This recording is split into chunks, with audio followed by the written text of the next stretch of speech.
Salut tout le monde, nouvelle vidéo suite à la réception aujourd'hui du dernier Resident Evil en Steelbook Blu-ray. Alors petit récap des films de la franchise Resident Evil au cinéma. Le tout premier, donc le film de Paul W.S. Anderson. Alors, là je vous montre le boîtier DVD d'époque bien sûr, hein. Puis à l'intérieur par contre, hop, c'est bien le film au format Blu-ray que j'ai, sont tous au Blu-ray. Je vous expliquerai un jour pourquoi j'ai des boîtiers DVD avec des films Blu-ray à l'intérieur. Euh, voilà, ça fera l'occasion d'une discussion sur une prochaine vidéo, un de ces quatre. A suivi ensuite le Apocalypse, donc qui n'était pas réalisé par Paul Anderson, mais produit par Paul Anderson et Samuel Adida. Donc ici le boîtier Metal Pack. Donc Metal Pack, un gros boîtier métal avec le titre en relief, hop, à l'intérieur, et ben voilà, un disque qui se balade. J'ai peut-être dû taper un peu trop fort.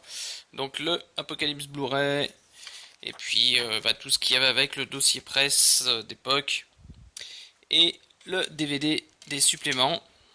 Donc voilà, les disques ne tiennent pas en place dans cette édition, ce qui est fort dommage. Et puis là, il y a la petite affiche. Voilà, fort sympathique. Pour l'époque, c'était quand même le steelbook n'existait pas vraiment. Il y en avait quelques-uns, mais on n'était pas encore dans la folie de la collection. Et voilà, ça faisait un boîtier métal.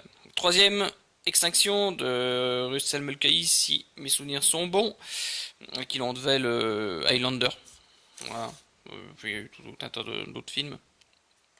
Donc boîtier métal, alors là c'est un fourreau métallique avec le boîtier, voilà, le boîtier amarré à l'intérieur.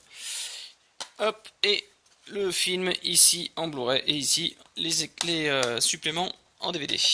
Voilà. Donc plutôt sympathique par contre ça comme édition. Euh, ça fait une édition un peu plus rare parce que du coup on se retrouve avec un fourreau métal ou un fourreau cartonné.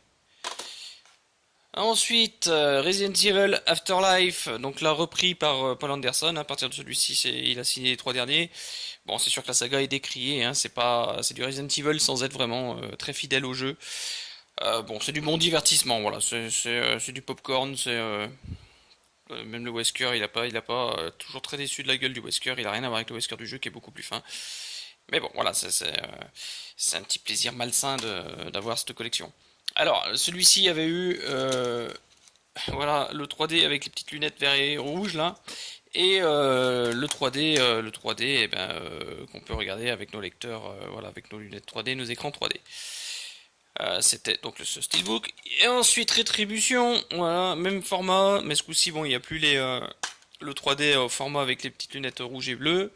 C'est encore de la bonne, enfin de la vraie 3D. Voilà, et aujourd'hui, donc, réception du tout dernier, le chapitre final que je n'ai pas encore regardé. Alors, par contre, je sais pas ce que vaut le film, je sais pas s'il remonte le niveau par rapport aux deux derniers, mais il a au moins le mérite d'avoir un très joli boîtier steelbook. Voilà, vraiment, moi je le trouve super sympa. Allez, on ouvre. Ne perdons pas de temps. Hop, voilà, ça c'est fait, l'emballage est enlevé. Donc, on se retrouve avec les caractéristiques du film. Vas-y, fais la mise au point, petit appareil. Voilà, donc on a un format image qui est en 2.35, c'est de la HD Full HD. Le son, format audio français-anglais, 7.1 DTS HD Master Audio. Et audio description pour les personnes malvoyantes. Sous-titres français et sourds pour personnes malentendantes. Voilà, pour personnes sourdes et malentendantes, pardon.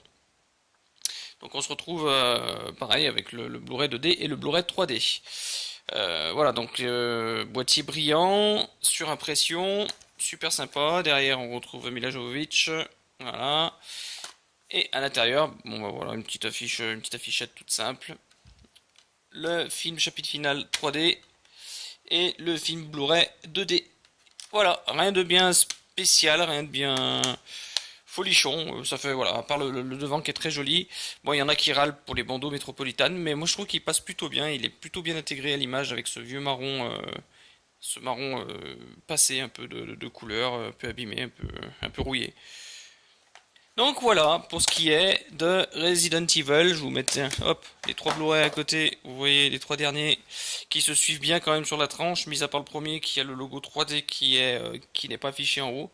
Mais sinon les écritures, tout reste semblable. Voilà, je vous souhaite à tous de passer une bonne journée, un agréable week-end pour ce long week-end de 3 jours qui arrive. Profitez-en bien, et avec le soleil sûrement. Et puis je vous dis à très très vite, car là, je devrais normalement la semaine prochaine, si tout se passe bien, s'il n'est pas repoussé, s'il n'y a pas un problème d'éditeur, s'il n'y a pas un problème d'impression, si le boîtier est bien comme les éditeurs le voulaient, enfin bref, si vraiment c'est définitif, je devrais recevoir enfin le Metal Pack en édition limitée à 2500 exemplaires du film Fantasme qui a été remasterisé pardon, par J.J. Abrams avec sa compagnie Bad Robot. Voilà, donc des réceptions, je vous fais une petite vidéo du déballage de ce fameux collector édition limitée. A plus, ciao!